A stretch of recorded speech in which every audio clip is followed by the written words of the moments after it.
Ngebut bang bacanya. Oke. Baiklah, kami dari kelompok 2 ingin mempresentasikan tentang implementasi predator sebagai agensia hayati, produksi predator serangga, dan aplikasi predator serangga dalam pengendalian hayati. Nah, yang beranggotaan ada 4. Yang pertama saya, Ingot Perdamaian Nebau, NIM 131. Ada rekan saya. Muhammad Adi Aswanto, NIM 222. Saya Ade Asprilia, NIM 015. Saya Malena Putri Zahra, NIM 020.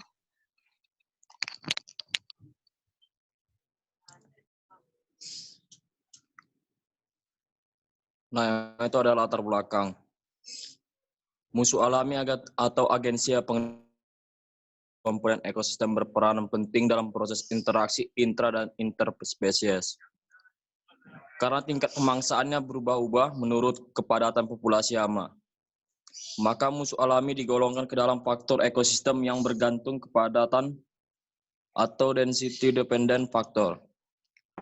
Nah, musuh alam ini dapat dimanfaatkan untuk mengendalikan dan mengatur populasi hama pada tingkat keseimbangan umum atau general equilibrium position, baik secara alami maupun buatan.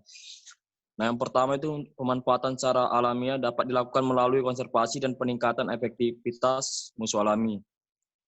Yang kedua itu pemanfaatan musuh alami secara buatan dapat dilakukan baik dengan cara melepaskan augmentation musuh alami setelah dibiarkan atau diperbanyak di laboratorium, maupun mengintroduksi atau import dan mengkolonisasikan musuh alami.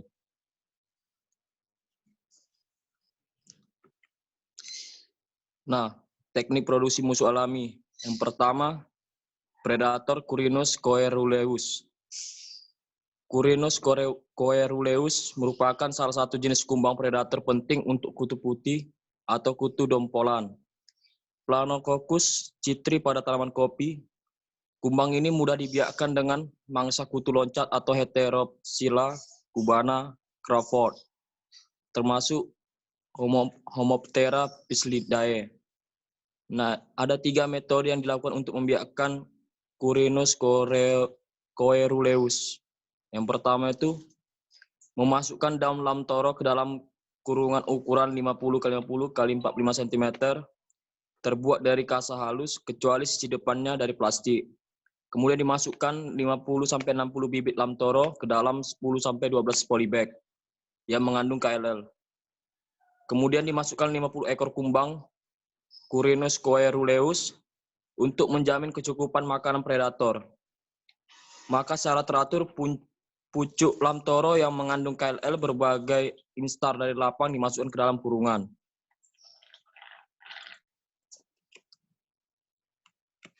Selanjutnya itu cara kerjanya menyerupai metode A kecuali dalam hal pemisahan telur dan kumbang.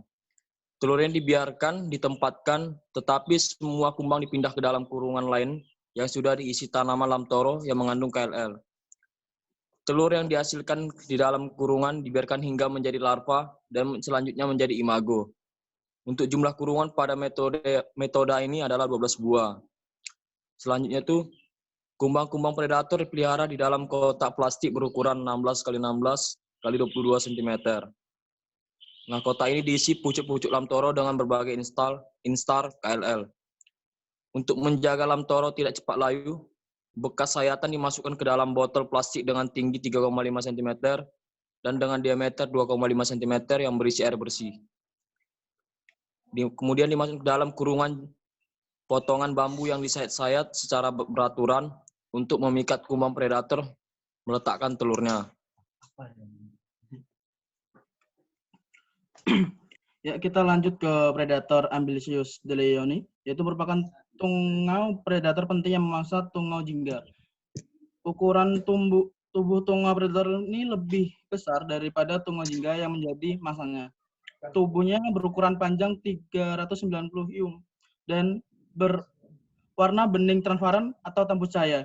Warna tubuh berubah menjadi jingga sesuai dengan warna tungau yang dimangsanya. Bentuk tubuh agak rata, tetapi akan belembung apabila telah memangsa tungau hama. Pergerakannya lebih cepat daripada tungau jingga. tungkai depan lebih panjang daripada tungkai belakang dan berguna untuk menangkap mangsanya. Pada bagian kepala terdapat style yang berbentuk jarum dan berguna untuk menusuk bagian tubuh atau menghisap cairan ke sel tubuh mangsanya. Next. Perkembangbiakannya yaitu diawali dengan penyiapan media biak dengan spons yang dimasukkan ke dalam kotak plastik berisi air dan diletakkan plastik hitam kemudian ditekan agar air meresap ke dalam spons. Lipatan tisu dicelupkan ke dalam air kemudian diletakkan di atas plastik hitam sehingga sisa tisu menutupi spons yang menyentuh air. Di atas tisu diberi fruit dengan menggunakan alat suntik sehingga berkeliling dan tidak putus-putus. Di atas plastik hitam diberi sedikit kapas, selanjutnya ditutup dengan cover glass. Predator dikoleksi dari perdu teh yang terserang tungau jingga. Predator sebanyak 5-10 ekor diambil dengan kuas, kemudian dipindahkan ke kultur biak. Predator diberi pakan dengan telur tungau jingga, telur tungau Tetrasus urticae atau polen tanaman teh. Telur tungau inang diperoleh dengan cara membiarkan tungau Terticanicus urticae dengan tanaman kacang merah berumur 2-3 minggu.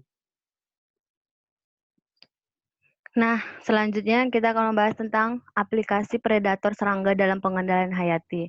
Nah, beberapa hal penting dalam aplikasi predator atau musuh alami yaitu yang pertama, pekerjaan konservasi musuh alami paling baik dilakukan di habitatnya yang hanya kekurangan kebutuhan pokok tertentu sehingga dapat memanipulasikannya hingga habitat tersebut sesuai untuk perkembangan musuh alami. Yang kedua, efektivitas musuh alami tergantung pada tingkat fermentasi, stabilitas, dan kenyamanan umum dari kondisi lingkungan. Yang ketiga, modifikasi lingkungan diarahkan untuk meningkatkan efektivitas musuh alami dapat dilakukan dengan A. Konstruksi struktur buatan, B. Penyediaan pakan tambahan, C. Penyediaan inang alternatif, D. Perbaikan sinkronisasi musuh alami hama, pengendalian semut, pemakan honeydew, yang E. Mencegah praktek pertanian yang mengganggu kelestarian musuh alami. Yang keempat ialah konstruksi struktur buatan merupakan kegiatan untuk menaikkan kepadatan serangga predator, burung, dan vertebrata pemakan serangga. Contohnya, penggunaan sarang pelindung untuk melindungi tabuhan Folistesti di sekitar area ladang tembakau di Carolina Utara dalam hal pengenalan hama ulat tembakau berekor, yaitu Manduca seta. Yang kelima yaitu penyediaan pakan tambahan. Musuh alami dari imago sering membutuhkan nektar dan polen sebagai sumber pakan dan air. Di dalam berbagai tumbuhan penyediaan nektar dan polen yang dibutuhkan tersebut, tetapi di dalam agroekosistem berbagai tumbuhan tersebut merupakan gulma yang sering dibersihkan dari lahan pertanian. Sistem penanaman tumpang sari dapat menyediakan pakan tambahan tersebut. Predator konsinelit seperti Hippodamia akan pindah ke polen ketika populasi avis sangatlah rendah. Namun sayangnya predator tersebut tidak akan dapat menghasilkan telur jika hanya memakan polen. Studi persediaan pakan tambahan telah dilakukan oleh Hagen dari UC Berkeley dengan cara menyemprotkan larutan gula atau madu hidrolistai pada tanaman.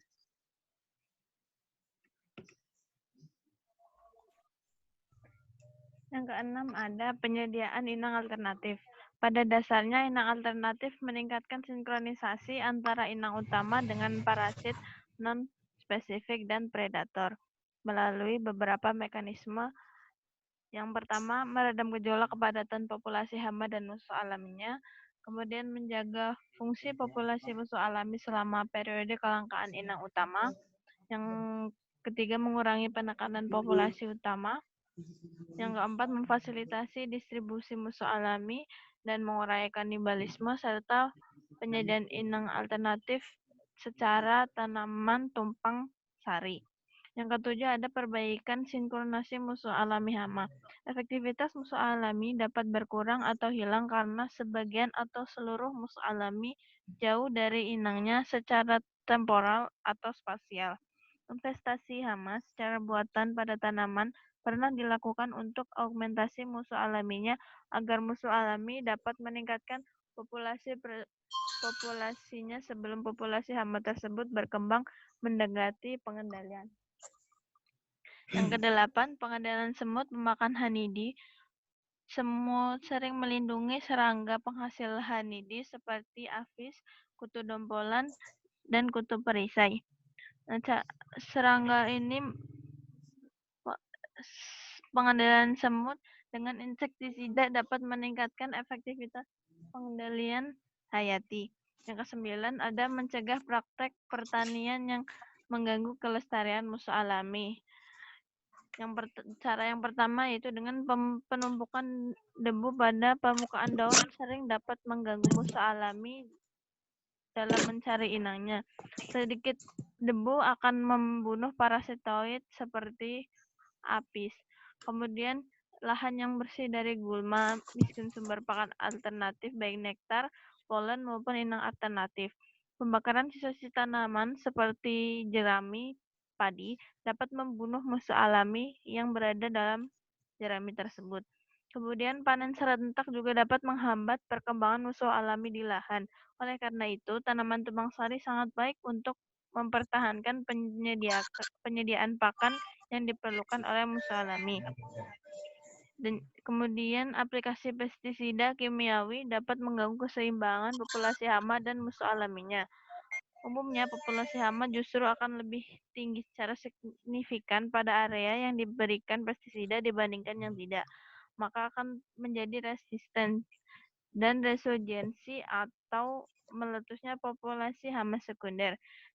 Jika penggunaan pestisida terpaksa, maka penggunaan pestisida harus bijaksana dengan secara tepat waktu, tepat dosis, tepat cara, dan tepat pestisida.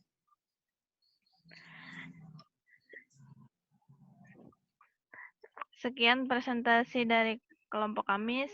Kurang dan lebihnya mohon maaf. Wassalamualaikum warahmatullahi wabarakatuh.